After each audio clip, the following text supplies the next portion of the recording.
Hello everybody at St Werburgh's. Today I've got another activity for you that you might like to do at home that is really great for promoting children's speech and communication. Hopefully they're ingredients that you will have at home. We've been thinking a lot in school about the gingerbread man. So I've got a dough recipe that doesn't require anything else apart from a cup of flour. It can be plain or self-raising flour, and some water, and all you do is pour it in until it makes a nice dough consistency. And you can do this with your child. You can count the number of spoons to fill up the cup. You can then talk about full and empty and just really encourage them to talk about what they can see it.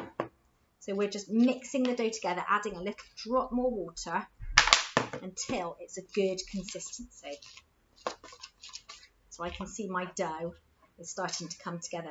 Children love doing this, and it's a really good opportunity for them to use their fingers and their hands, and really encourages fine motor skills and that kind of physical dexterity that they will need when they're holding a pen and doing writing.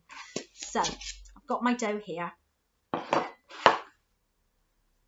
and then we can start to make things from it. At first, children might like to just explore the dough, so we can talk about what they're doing, commenting on what you can see them using the dough to do. But you might like to make a gingerbread man. I've got a cutter here. Maybe you've got cutters at home.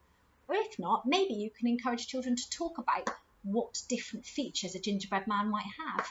Or I wonder how many arms a gingerbread man might have. I wonder how many legs he might have.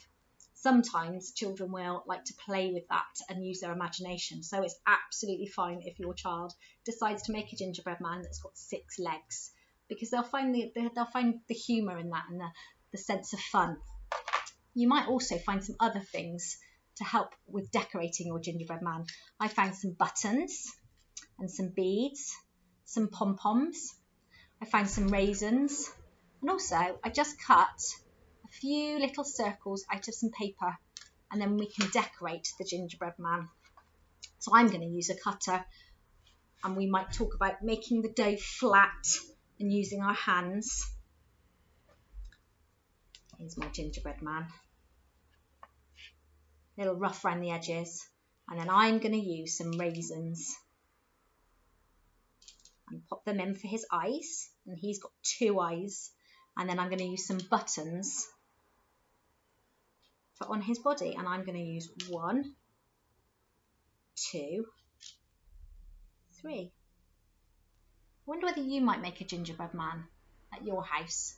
It'd be great if you could send some photographs in to your teachers if you decide to do this activity. Thanks ever so much for joining us, and we'll see you again really soon.